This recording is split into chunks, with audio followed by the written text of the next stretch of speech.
So hello again, and it is Friday. So congratulations, everyone. If you've been tracking with us all week, you have finally made it to Friday. But we are not at the end of our 7 habits. We are on habit number 5. And actually, this is the one that both Mike and I have been looking forward to talking about. It's probably the one that most people recognize as this one of the Stephen Covey ones. And of course, it is seek first to understand before being understood. And I have to say, this has really personally been a big one for me. In so much of my life, Mike, in conflicts that we all have, in negotiations and discussions, it has been one of those lines that I remember to say to myself before I walk into a meeting. Dave, slow down, have 2 ears, 1 mouth, ask questions, don't make statements, and seek to understand first. Is my little mantra. Slow down, ask questions, and don't make statements, and seek first to understand before being understood. Win the right to be heard is really the mantra that I've learned. So let me throw the ball after saying that to you, Mike. How has this one impacted you? Yeah, this one's been huge for me. So it's been great just reconnecting with all the habits over the last week. But, a week or 2 weeks ago, if you had said to me, what are Stephen Covey's 7 habits? This would be the first one, which would just rattle off my lips, because it's also had a profound impact for me as well. And seek first to understand is about a way of living that is honoring to another person. And it's also recognizing that all of us have got a natural ability to fall into the trap where we think we understand another person and yet we don't. It's amazing how often people think they're aligned, but they're not. One of the books that really spoke to me in the last few months has been Malcolm Gladwell's most recent book called Talking to Strangers. Loved it. Yeah, and that's a fantastic book where Gladwell just brings out, he says, we think we know the stranger, we think we know the other person, but the truth is we don't. We think we know we can read somebody's body language, but not everybody's body language works the same. And so I love almost the catch line of that book. It says, when talking to a stranger, and I think we can we can include colleagues and everybody in here. When talking to a colleague or stranger, act with humility and restraint.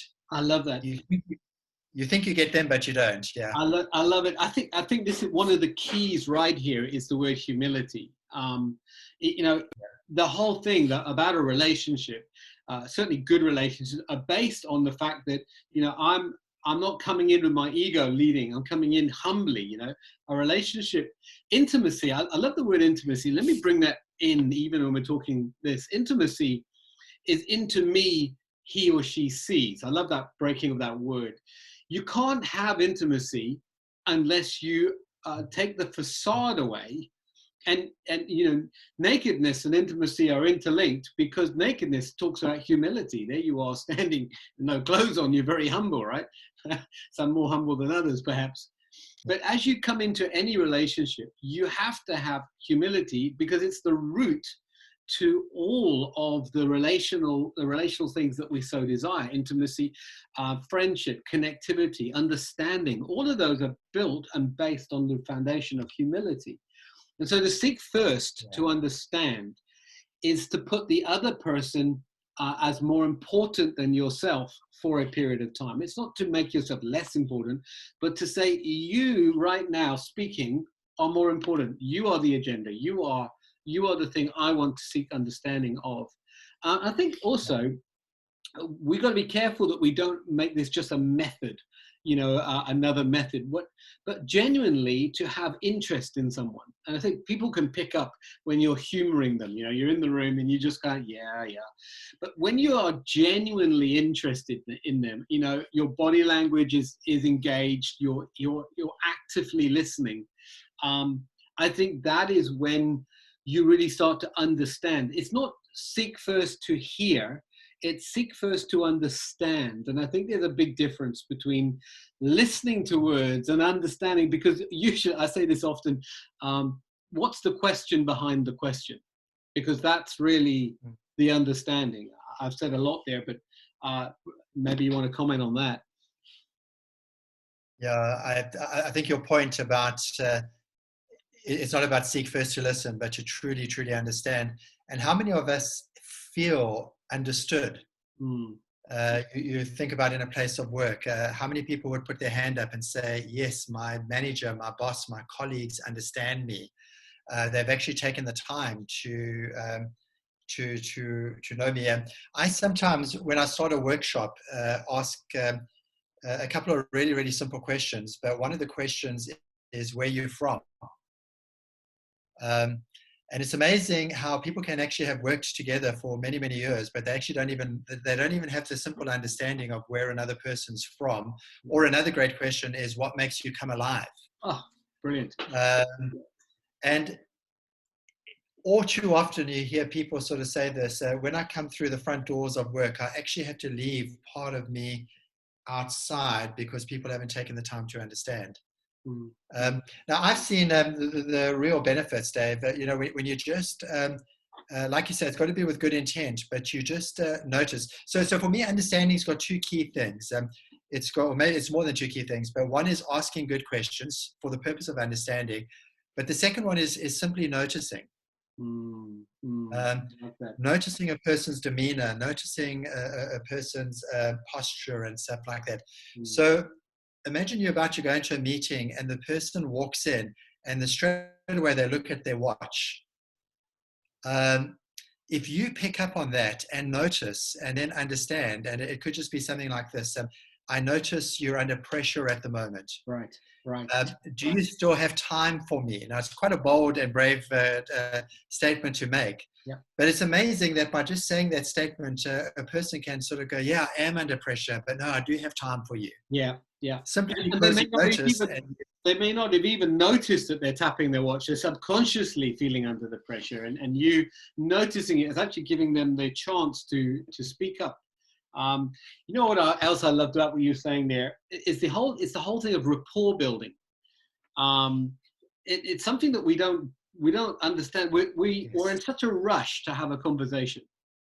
I've noticed it many times when I'm on video calls with colleagues or whatever. They just want to get on with the business. But you know, it's to take that time to build rapport. Rapport is tell me something about your day. How's your day going? You know, what's the energy like here, or where are you from? Tell me something about yourself. I've just realized I've been working with you for 2 years, and I don't even know, you know, what the names of your children, or how many kids do you have? It's, you know, by asking these questions, may not be directly related to the topic that you want to deal with, but they gain understanding of the person. Yeah, for instance, I remember one day I was going to sell to someone, and I asked them, I always ask, you know, are you married, or do you have kids, you know? And this person said, no, they've just had a baby, a new baby. And immediately I could tell this guy's not been sleeping for a while. You know? He's like dealing with a new child. I suddenly gained a whole realm of understanding. You know, we've always said that the root of patience is understanding. If you want to gain patience in a conversation, first gain the understanding. And in comes the energy of patience. I love that. Love it. Yeah. And it's, you know, you're talking about those opening questions, and a simple, beautiful one is, what do I need to understand about you today? And I think understanding is recognizing that the context of our lives is changing all the time. Assumption is saying the way you left yesterday is the way you'll be now.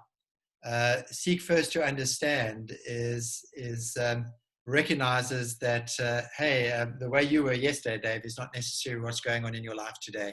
And it's a lovely question. Just what do I need to know about you, if anything? So maybe the person will say, no, everything's fine, but what do I need to know about you, if anything? Let me flip this around though. Yeah. Let me flip this around, Mike. So the first part is seek first to understand. The second part, though, is to be understood.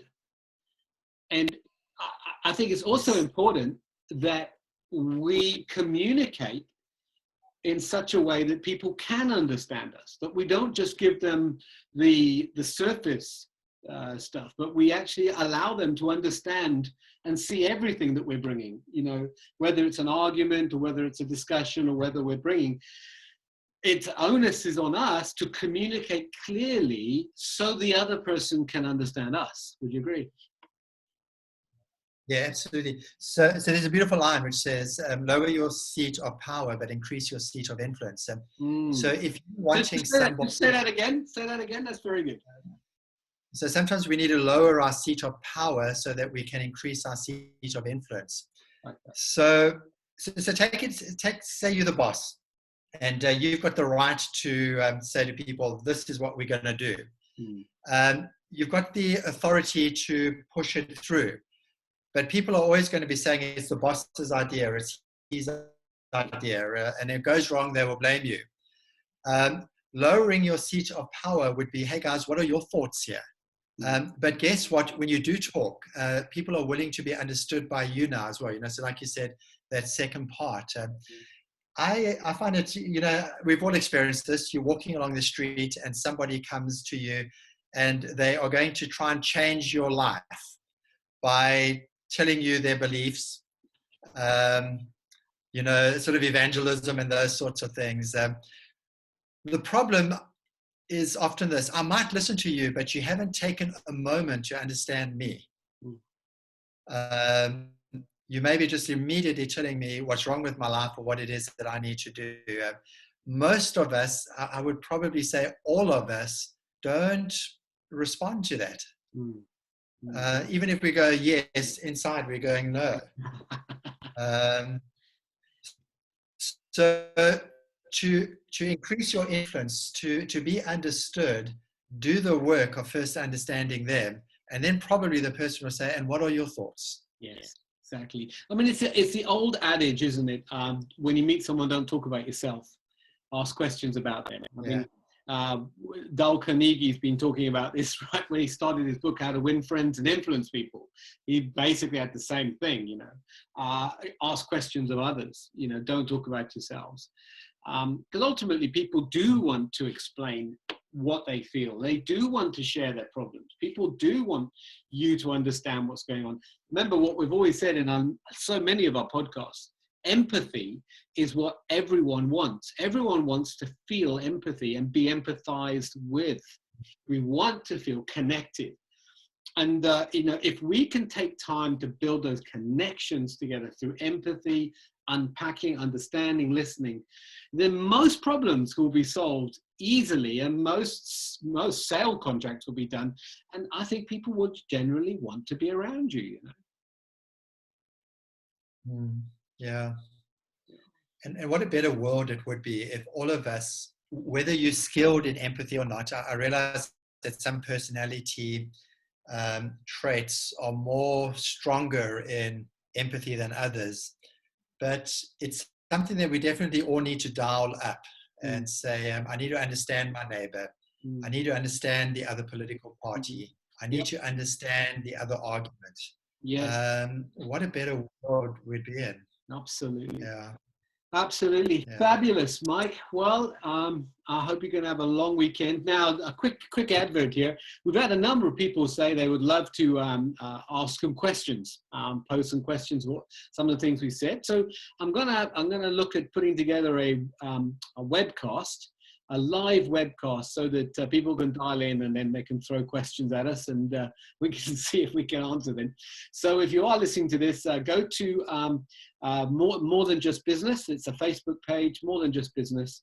There'll be a link there, and I'm sure Mike will put something up on Cafe Life as well.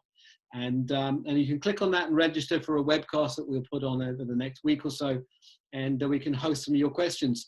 But we have two more habits to go, and we'll do them on Monday and Tuesday. So look forward to seeing and hearing from everyone again soon. Mike, have a great weekend, and we'll chat soon. Thanks, Dave. Take care.